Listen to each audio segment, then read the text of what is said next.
चुनाव के नतीजे सामने आ रहे हैं। चुनाव आयोग की वेबसाइट क्या कह रही है, सबसे पहले ये बताते हुए उसके बाद हमारे साथ जो पत्रकार हैं, सीनियर पत्रकार अहमद जावेद साहब और हमारे फ्रीलांस जर्नलिस्ट जीशान हमारे साथ हैं। इनके साथ हम बात करेंगे कि ये नतीजे क्या कह रहे हैं। इससे पहले मैं आपको आंकड़े बता दूं।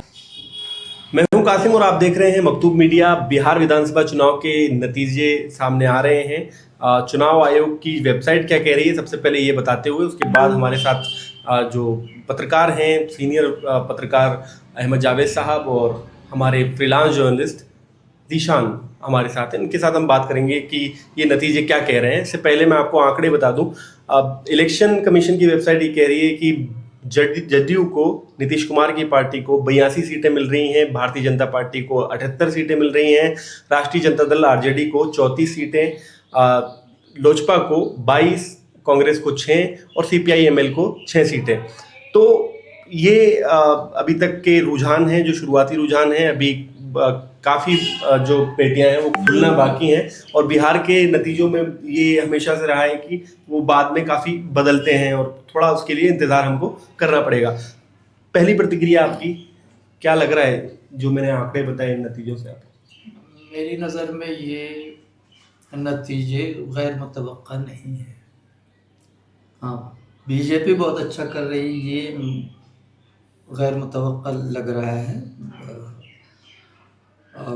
और आरजेडी इतना अगर पीछे है वाकई, तो रिज़ल्ट आने पर सही सूरत हाल का अंदाज़ा होगा। लेकिन अगर वो इतना पीछे है आरजेडी और महागठबंधन, तो ये थोड़ा गैर मुतवक्का है। बाकी जेडीयू का जो परफॉर्मेंस है वो गैर मुतवक्का नहीं है। मैंने पिछले महीनों में अक्टूबर में और सितंबर में मैंने 2 बार एक हफ्ता 15-15 दिन वहाँ रह के देखा था। मैं गाँव में भी गया था, 6-7 कंस्टिट्यूंसी में जहाँ मुस्लिम आबादी ज़्यादा है वहाँ गया था। तो मैंने ये पाया कि आरजेडी के बाज़ उम्मीदवारों का नाम घोषित हो गया था, तो बाज़ उम्मीदवारों के खिलाफ एंटी इनकम्बेंसी थी, विधायक थे वो। लेकिन नीतीश कुमार के खिलाफ कोई ऐसा जोशो खरोश नहीं था। वक्फ के मसले पर थोड़ा लोग नाराज थे, लेकिन उस तरह से नाराज नहीं थे कि इसको हराना है। और इसी तरह से आरजेडी के खिलाफ भी एक तरह की टिकट के बंटवारे में जो कुछ उन्होंने किया उसकी वजह से नाराजगी थी। तो मिक्स उसका नतीजा ये था कि मुझे लग रहा था कि जो पिछली दफ़ा जो रिजल्ट था तकरीबन वही आएगा, उसमें थोड़ा सा चेंज हो गया है। तो कोई और अभी तो शुरुआती है, हो सकता है कि आखिर वक्त तक वहाँ पहुँच जाए जहाँ पिछली असेंबली जिस जगह थी। अभी भी आपको उम्मीद है कि ये बदलेगा? हाँ, लगता है कि बदलेगा। आपको क्या लग रहा है कि बदलेगा, या ये जो है सामने इसके बारे में क्या कहना चाहेंगे? इसके बारे में तो ये बात साबित हो गई, मतलब एक जो थ्योरी इलेक्शन कैंपेन के टाइम चल रही थी कि बीजेपी नीतीश कुमार को साफ करना चाहती है, तो नीतीश कुमार के वोटर उनके पीछे मजबूती से खड़े हो गए। नीतीश कुमार भी जिस तरह एक्टिव दिखे चुनावों में, कैंपेन कर रहे हैं, एक दिन में कई जगह पहुंच जा रहे हैं, हेलीकॉप्टर नहीं है तो गाड़ी से रैली करने पहुंच जा रहे हैं। इस उम्र में नीतीश कुमार की ये एनर्जी, लग रहा था कि कुछ बड़ा उनके सामने है। लेकिन ये जो जदयू के साथ साथ बीजेपी का ग्रोथ मतलब बिल्कुल बराबर है, ये हैरानी। अगर वोटर नीतीश कुमार के पीछे खड़ा था बीजेपी के खिलाफ या उसकी मंशा समझ रहा था, तो फिर बीजेपी को इतनी सीटें जो है ये थोड़ी आश्चर्यजनक है इस डेटा के हिसाब से। मतलब जब भी किसी को सपोर्टिंग वोट खड़ा होता है तो जाहिर है किसी के सामने खिलाफ में खड़ा होता है। तो नीतीश कुमार की जो सिग्नलिंग थी कि बीजेपी मुझे डैमेज करना चाह रही है, जो सीट डिस्ट्रीब्यूशन हुआ लास्ट टाइम, तो वो नहीं हुआ। इसलिए भी मुझे ये बहुत आउटस्टैंडिंग है अगर ये है तो। लेकिन बीजेपी को जो एज मिल रहा है, आपको क्या लगता है क्या वजह हो सकती है इसकी? मुझे लगता है कि बीजेपी ने पोलराइज किया है उनका जो उदाहरण के तौर पे आप क्या बताना चाहेंगे? असल जो बुनियाद है, मैंने पहले भी कहा है और ये बात बार आती है कि आरजेडी की या महागठबंधन की ये सबसे बड़ी ताकत भी तेजस्वी और लालू हैं, हम्म, और सबसे बड़ी कमजोरी भी तेजस्वी और लालू है। हम्म, तो लालू और तेजस्वी फैक्टर बहुत असरअंदाज रहता है वोटर पर। हम्म, वो एक बड़ा सेगमेंट है, ब्लॉक है, जो उनके खिलाफ यूनाइट हो जाता है, और वो वहां यूनाइट होगा जहां उसको जीत की उम्मीद नजर आएगी। तो दूसरा कोई मुतबादिल इतनी मजबूती से तो था नहीं, वही था, तो वहीं सब चले गए। ये आपने ये कहा कि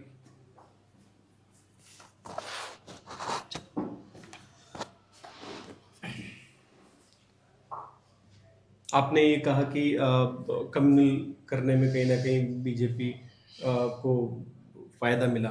अलीनगर की सीट का जो परिणाम आ रहा है, 4 राउंड की वोटिंग हो गई अलीनगर में, वहाँ मैथिली ठाकुर चुनाव लड़ रही हैं। उन्होंने चुनाव के दौरान एक बयान दिया था कि मैं अलीनगर को का नाम चेंज कर दूंगी। तो आपको क्या लगता है कि ये इस तरह का प्रभाव भी? अलीनगर, हाँ, इसका भी प्रभाव पड़ता है। अलीनगर आप देखेंगे रिवायती तौर पर वो उनकी सीट है, अपर कास्ट ब्राह्मणों की सीट है। ऐसी कई सीटें हैं, जैसे बेनीपट्टी है, बेनीपुर है, ये वो सीटें हैं जहाँ वो ब्राह्मण वोट, और खासतौर से झा और मिश्रा वोट, ये बड़ी तादाद में है, 35-40%। और उसमें तो, और वो जो है मैथिली ठाकुर बहुत पॉपुलर है, मैथिली और लोक गीतों की वजह से वो बहुत पॉपुलर है। तो उसकी अपनी पॉपुलैरिटी भी नौजवानों को एक्टिवेट कर रही होगी, मोटिवेट कर रही होगी उसकी तरफ। और वो रिवायती तौर पर वहाँ मुकाबला रहता था। बारिश सिद्दीकी वहाँ एक बार जब लहर थी एंटी कांग्रेस, तो वो पहली दफा जीत गए थे इमरजेंसी के बाद। उसके बाद 3-4 बार वो लगातार हारते रहे थे, और उनके मुकाबले में क्या झा था ना, वो जीतता था। और फिर उसके बाद वो उनकी, और उनको जो सपोर्ट मिलता था वो उनके चचा शफी मुखिया की तरफ से मिलता था। तो उसकी वजह से दूसरी कम्युनिटी के भी कुछ वोट उनकी तरफ आ जाते थे, क्योंकि वो मुखिया जी गांव में और अतराफ में बहुत पॉपुलर थे, गरीबों पर उस पर वो था।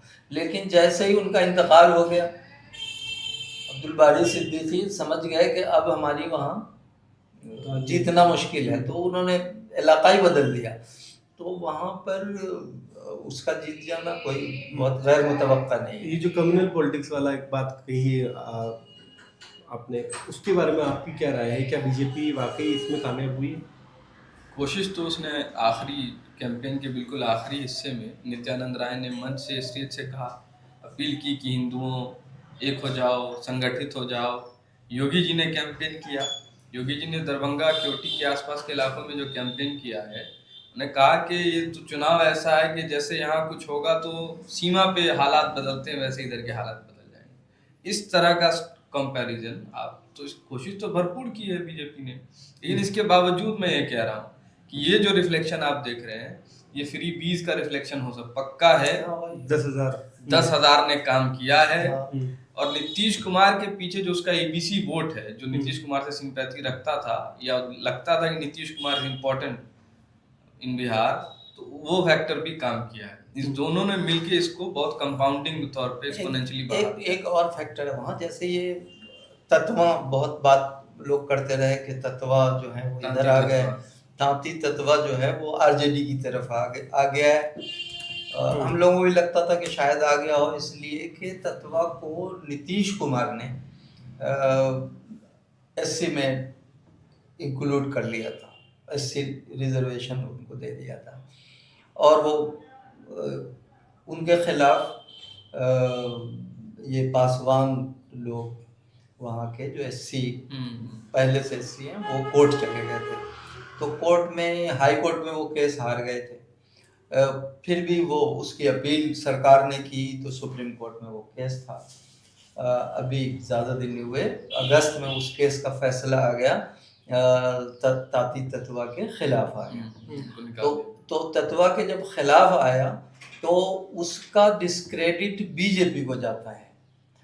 तो बीजेपी के लोग बीजेपी के खिलाफ थी वो कम्युनिटी, लेकिन नीतीश कुमार के साथ थी वो कम्युनिटी।